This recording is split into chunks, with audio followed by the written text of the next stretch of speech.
Fala aí, pessoal, tudo certo? O professor Dalmo Azevedo aqui na área e olha só, eu estou trazendo um vídeo aqui muito importante para você que está se preparando para o concurso TSE Unificado. Então, eu vou deixar uma baita de uma dica para você aqui.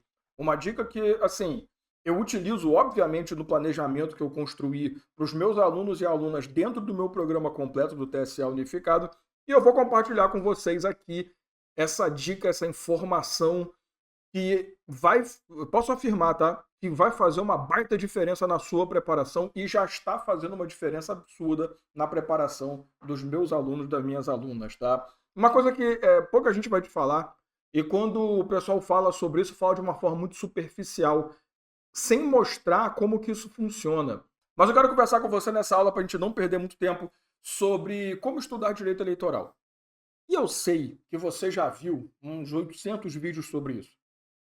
E a grande maioria das pessoas vai falar para você o seguinte: tá, cara, você quer estudar o direito eleitoral? Beleza. Você precisa entender que você tem que buscar alguns assuntos em outros direitos que vão te subsidiar informações para o direito eleitoral. Beleza. A ideia está perfeita. Você precisa ter algumas informações, alguns conhecimentos prévios para conseguir entrar no direito eleitoral. O problema é que a grande maioria fala isso já dizendo o seguinte: é só você buscar lá na Constituição o assunto tal e já pode pular para o direito eleitoral, que você já está preparado ou preparada para analisar toda aquela legislação. E isso é um baita de um tiro no pé. E aqui talvez seja o momento mais controverso desse vídeo, que é quando eu vou falar para você o seguinte: você está fazendo um concurso para o TRT? Direito do trabalho e processo do trabalho tem que ser visto depois de muita coisa. Você está fazendo um concurso para o TSE Unificado? Direito eleitoral tem que ser visto depois de muita coisa. Essa é a parte controversa. Porque o que você mais ouve por aí é o quê? Não, tem que estudar eleitoral logo no começo. Eleitoral é fácil. Eleitoral você pega, qualquer coisa você busca na Constituição, se vira para tomar conhecimento. Não, tranquilo. Eleitoral é importantíssimo, tal. Até com base no último edital, né, do nosso concurso unificado, o eleitoral se manteve ali num padrão de qualidade, mas não é mais aquele destaque que era nos concursos anteriores. Então, mais do que nunca, a sua inteligência aqui na hora de montar um planejamento vai fazer uma baita diferença. Porque essa história de que o eleitoral é que vai fazer a grande diferença no final das contas, já não é lá aquilo tudo. Ah, mas não, o eleitoral está ali para alguns cargos, como por exemplo a J, né, o analista de área judiciária, que vai estar na parte de conhecimento específico. A Sebrasp colocou com peso 2. Mas para a grande maioria o eleitoral vai estar na parte de conhecimento básico com peso 1. Só de falar isso, esse argumento de que o eleitoral ele tem que ser estudado desde o começo porque ele faz a diferença já cai por terra. Só que aí provavelmente você vai vir com outro argumento que é pior ainda. Ah, então se tem peso 1, não vou dar tanta atenção, vou estudar os outros assuntos. E aí você se arrebenta do mesmo jeito no concurso, porque você precisa ter uma nota mínima em cada uma da parte de conhecimento, prova 1 e prova 2, além de uma nota mínima no total. Se você assistiu o meu vídeo sobre o edital do TSE, eu detalhei muita coisa ali. Inclusive, eu falei sobre essa questão de nota de corte, como que funciona o peso. Se você não sabia que os conhecimentos básicos e específicos têm peso diferente, também falo sobre isso. É só você procurar aqui no meu canal, bem recente, eu lancei um vídeo comentando o edital totalmente. Está trazendo tudo que você precisa ali. Dá uma olhadinha também. Mas eu quero mostrar para você porque assim, cara, independente de peso 1, peso 2, peso 30, é importante pra caramba, a prova tem 200 questões, 700 são de eleitoral, independente disso, nada muda uma estratégia de qualidade. E a estratégia de qualidade, ela segue uma lógica muito básica. Você precisa ter conhecimento prévio de algumas coisas para poder seguir para outros caminhos. Se fosse assim, você já entrava na faculdade, primeiro período de direito, fazendo direito eleitoral, previdenciário, a porra toda, nem assistia a Constitucional, você não via introdução a nada. Se fosse assim, você ia fazer, sei lá, física, você não ia, ou matemática, você não ia assistir cálculo, nem ia assistir porcaria nenhuma disso. Porque não importa, né? Não importa a sequência de estudo. O que importa é você seguir primeiro período, segundo período. Isso é um absurdo, sabe? Eu não vou falar a palavra violenta, mas isso é um absurdo pensar assim. Se a própria faculdade é estruturada, se o teu colégio é estruturado, a sua preparação tem que ser estruturada. Então, deixa eu mostrar para você alguns exemplos do porquê que você tem que montar uma estrutura inteligente e como montar isso lá no finalzinho eu vou te falar. Mas eu quero te mostrar alguns exemplos do impacto que uma preparação bem feita, bem planejada faz no teu dia a dia de estudos. Lembrando que usando técnicas de neurociência, você tem 4 horas no máximo de estudo por dia. E aí, outro ponto controverso. Eu falei que ia ter um só, mas arrumei 2 para um vídeo só, mas tudo bem. Se você quiser estudar de verdade e passar no concurso, você tem que aprender isso. Ou então você pode até passar daqui a 5, 6, 7 anos, fica à vontade, o tempo é teu. Eu só preciso que você entenda que um planejamento de qualidade, ele precisa aproveitar o seu tempo em que o cérebro consegue conservar informações por dia. E esse tempo máximo é de 4 horas. Por isso, um planejamento tem que ser muito bem montado. Já falei muito, vamos para a tela. Como estudar de maneira correta o direito eleitoral? Vamos lá? Deixa eu te mostrar uns exemplos e a partir daí a gente conversa. Quando você vai na Lei 9.504, que nada mais é do que a Lei Geral de Eleições, é uma das grandes leis de direito eleitoral que nós temos, você percebe a seguinte informação. As eleições para presidente e vice da República, governador e vice-governador, blá, blá, blá, blá, blá, blá, blá, blá, dar-se-ão em todo o país no primeiro domingo de outubro do ano respectivo. Poxa, que legal, cara. Então quer dizer que no primeiro domingo de outubro do ano respectivo da eleição, eu já tenho eleição para esse monte aí de cargo. Poxa, que legal. A questão é, o que eu preciso para poder ser eleito para esses cargos? Quais são os requisitos mínimos que eu preciso atender para poder ser governador, para ser presidente, e por aí vai? E você pode até falar, dá, mas é só olhar no Código Eleitoral. Eu vou te dar Dá um pausa no vídeo. Pausa aí, rapidinho. Entra no Código Eleitoral, vai no artigo 3º, 4º, logo nos primeiros artigos ali, e dá uma olhada nos requisitos para você poder ser eleito. Depois você volta e vamos conversar. Sabe por quê? Cara, o Código Eleitoral é de 1965. Ele é utilizado como base para muita coisa, mas ele está muito, muito atrasado. Tanto que a própria legislação, eu vou te mostrar isso, vai deixar claro que você tem que buscar informação na Constituição Federal. Até porque a Constituição Federal, o Código Eleitoral é uma lei infraconstitucional. Então, assim, não. Você não vai buscar isso numa lei eleitoral, você vai buscar isso na Constituição. E a Constituição vai estar no artigo 14, falando vários requisitos pelo parágrafo 3º, em que ele vai mostrar para você, ó, por exemplo, eu coloquei aqui, idade mínima. É um dos requisitos que eu preciso para atingir aqui esses cargos. Mas não é só isso, eu tenho outros requisitos também. O parágrafo 3º do artigo 14 é um dos mais essenciais para você iniciar os seus estudos. Aí você já pensa assim, opa, legal, vou anotar aqui, vou estudar o artigo 14 e vou meter o pé. Segura esse pensamento. Outro exemplo agora na Lei 9.096 de 95, que nada mais é do que a nossa lei de partidos políticos. Olha só, eu trouxe para você aqui a própria ementa da lei, que eu risquei aqui, mas tudo bem. Dispõe sobre partidos, regulamenta os artigos 17 e 14, parágrafo 3º, inciso 5º da Constituição Federal. Aí eu te pergunto, se você tem uma lei que regulamenta um artigo, significa que o artigo fala alguma coisa, mas ele deixa em aberto, e eu preciso buscar na lei a regulamentação daquele artigo. Trouxe, por exemplo, de novo, artigo 14, parágrafo 3º, inciso 5º, é filiação partidária. Então quer dizer que essa legislação aqui vai explicar exatamente como funciona essa questão de filiação partidária? Exatamente. Então dá uma aqui ao contrário, eu tenho que começar pela lei para entender filiação para depois voltar aqui. Não, peraí, a filiação é um requisito. Você vai montar um monte de informação anterior para buscar o porquê que a filiação partidária também é importante. Qual é a lógica? Quem é que pode se filiar ao partido político? Porque eu não estou falando de pedido de registro de candidatura, eu estou falando de filiação partidária.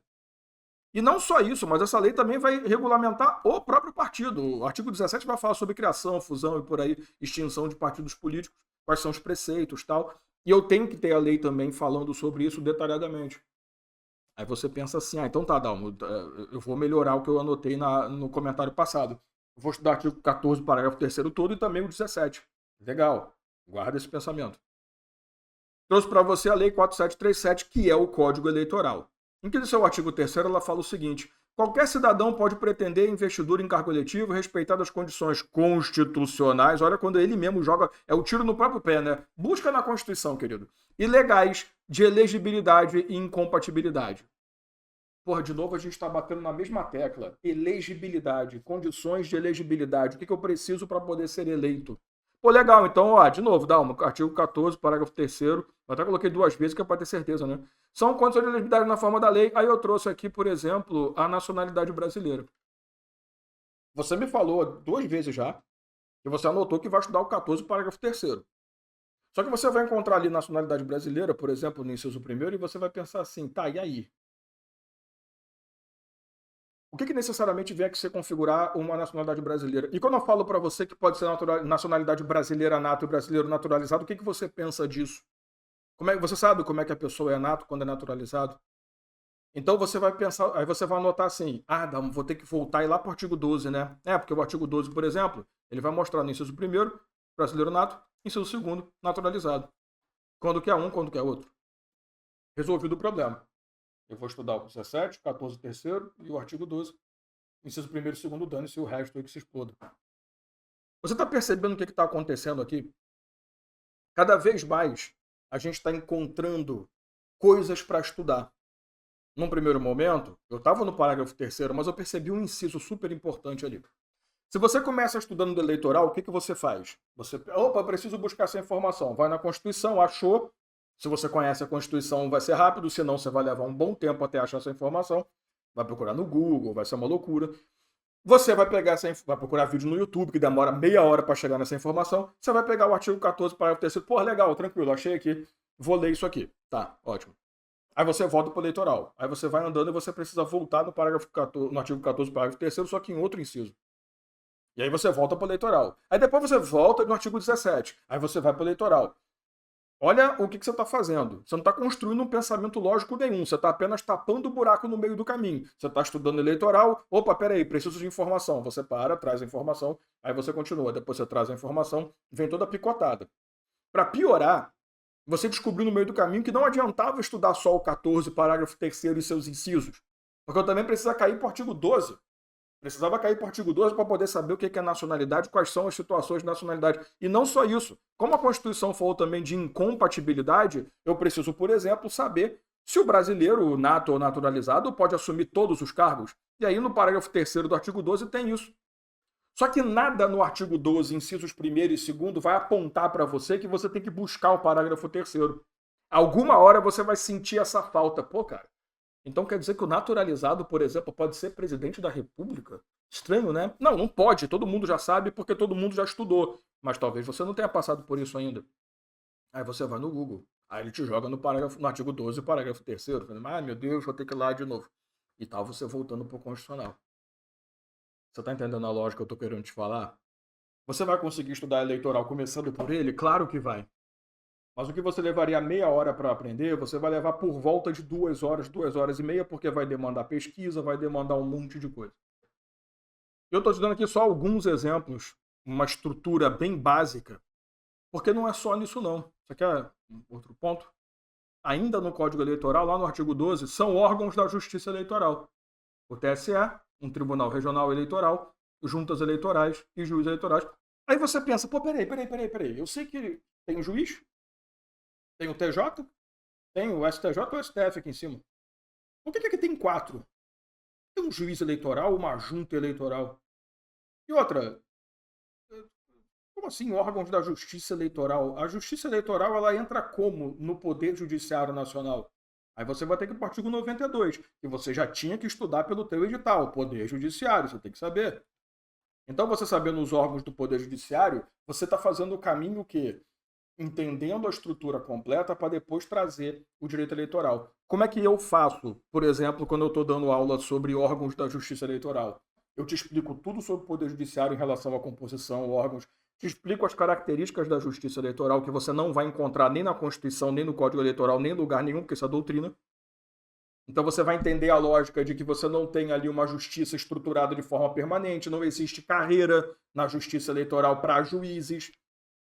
Você vai ver toda essa estrutura. Você vai ver que é tudo emprestado, é tudo composto por membros de outros. E aí, quando você começa a entender que o TSE é composto por um membro daqui, um membro dali, você fica, caramba, mas o TRF manda a gente, mas o TRF é o quê? O que é o TJ? E aí você vai ter que voltar lá para a Constituição Federal para entender o Judiciário. Como é que eu faço? Eu te explico o Poder Judiciário, todos os órgãos, monto o esqueminha, é isso aqui, justiça comum, justiça especializada, o que você precisa saber sobre isso, característica da Justiça Eleitoral, como é que é montado, como é que é a estrutura, até onde o STF entra na história, o STJ entra na história, como é que funciona esse negócio todo. Depois a gente cai no Código Eleitoral. Mas Dalma, isso não leva tempo? Leva. Mas imagina o tempo que vai levar para você fazer o caminho reverso. Ao invés de você começar da informação total e depois fazer um zoom na justiça eleitoral e estudar ela, quando você começa pelo eleitoral, você estuda a justiça eleitoral e tem que ficar voltando, só que você não sabe até onde vai voltar. Então, você volta, essa informação aqui já resolveu para mim, só que aí aparece uma outra dúvida, aí você vai ter que voltar mais. Você vai ter que desfazer o zoom. Olha a diferença. Você já entende a estrutura do judiciário e basta você olhar a justiça, você sabe exatamente aonde vai buscar a informação. Quando você faz o contrário, não. Você não tem a visão completa das coisas. Então você vai voltando tapado, olho tapado. Não sei. Eu tô voltando. Será que aqui é o suficiente? Eita, tem mais informação. Vou ter que voltar mais. Isso vai demandar muito, 3, 4, 5, 6 vezes mais tempo. Eu tô sendo carinhoso do que se você fizesse o caminho correto. E tudo que eu tô mostrando para você aqui, você pode, não, mas não, meu edital. Tudo que eu tô mostrando para você aqui vai cair para cargo 1, para cargo 18, 19, para cargo 600. A questão para se planejar para um concurso como esse, com edital na praça, é você saber lidar com a distribuição de conteúdos programáticos e otimizar o tempo que você já não tem para conseguir chegar até a sua prova com o conhecimento que você precisa, dominando o edital e indo para a prova não com, eu li o edital inteiro. Pô, legal, o que você aprendeu? Praticamente nada, mas eu li. Aí vem aquela frase que vocês amam, né? Eu venci o edital. Pô, parabéns, parece até que você lutou um UFC com o edital. Você chega na prova e você viu por baixo. Uma informação que fuja um pouquinho do tradicional, você se arrebenta. Por quê? Porque você estudou do conhecimento eleitoral e foi buscando os conhecimentos nas outras disciplinas. Você não fez o contrário. Como é que eu monto o meu planejamento? Você vai estudar constitucional pra cacete até chegar no eleitoral. Eu tenho muita informação para te dar para você chegar no eleitoral. E outra, eu estou deixando de fora aqui, mas quando você está na Lei Geral de Eleições, ele começa a falar de sistema de votação majoritário, proporcional. Se você estudou a Constituição corretamente, você já aprendeu isso lá nos princípios fundamentais. Você já percebeu isso? Talvez não, né? Sim. Lá nos princípios fundamentais você já consegue entender o que é esse negócio de sistema de votação. Mas dá, poxa, eu comecei do artigo 5º. Também dá. O artigo 5º também te ajuda muito. Mas lá nos princípios fundamentais já está muito bem estruturado. Então, quando você chegar no eleitoral, você já sabe sistema de votação, você já estudou presidencialismo, parlamentarismo, autonomia, soberania, você já desenvolveu isso tudo. Aí quando você for falar que um partido político tem autonomia, você vai entender o que significa a palavra autonomia. Só que você não passou pelo constitucional, você não sabe o que é autonomia, você não fez nada disso. Você vai ter que buscar. A minha lógica sempre é, vamos construir um caminho que seja mais prático. Se eu quero ir até um local e eu sei aonde é esse local, eu vou construir o caminho mais rápido. Eu não vou querer pegar um Uber e falar, dá uns rolês aí até a gente chegar no destino. Se você tem que estudar e você sabe como chegar até aquela informação, o seu caminho vai ser mais rápido. Agora, se você eu preciso do endereço tal, não faço ideia onde é que é, minha internet está fora do ar, o Waze caiu, o Google Maps não está funcionando, como é que eu vou chegar lá? Você vai sair perguntando. E aí vem, porque eu sou das antigas, tá? Eu sou do tempo que não tinha celular. Não, vai por aqui, você vai para lá, atravessa a rua, vai não sei o quê, e você dá uma puta de uma volta para uma coisa que você poderia ter chegado 1 hora, 2 horas, 3 horas antes. O que eu faço? E é aí que tá um diferencial que parece bobo, cara. É isso que eu fico revoltado. É porque as coisas mais simples, elas te levam a ter uma produtividade absurda na sua preparação, mas a gente ignora porque são simples. E se você usar as coisas mais simples, você vai muito longe.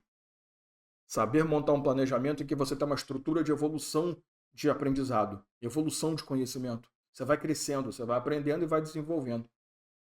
Claro que você tem que ter uma pessoa com muita experiência. Não à toa eu montei um programa completíssimo, apresentando ali, o planejamento é esse.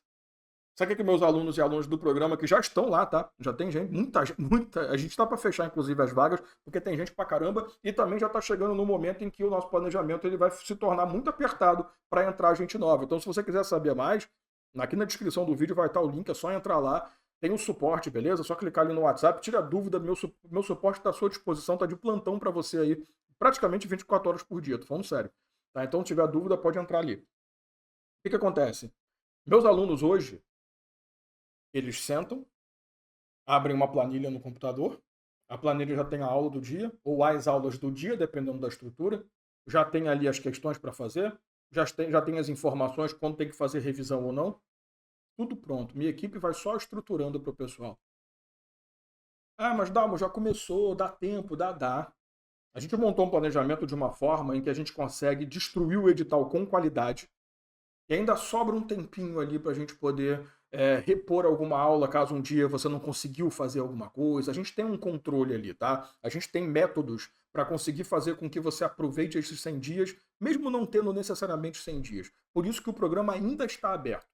Então, eu quero que vocês entendam que, assim, quando você pega uma coisa já estruturada, montadinha, não é um negócio que, baixei uma planilha da internet. Não, é um negócio estudado.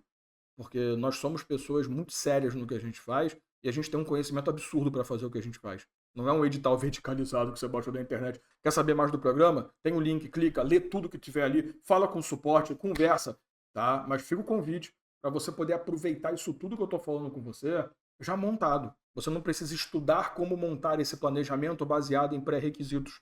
Eu vou entregar tudo para você. Eu só preciso de uma coisa da sua parte: compromisso com a sua nomeação. Você chegar, sentar, fazer o que tem que fazer no dia e viver. Te garanto, a gente vai chegar a resultados absurdos com o nosso grupo de alunos e alunas, com a nossa equipe formada ali no programa TSE Completo Unificado. Se você quiser, estamos aí, portas abertas para você. Mas a dica fica aqui entregue para você, uma dica claríssima. Se você falar que eu não entreguei uma baita de uma dica aqui, eu vou ficar muito triste. Tamo junto? Beijo no coração. A gente se vê numa próxima oportunidade.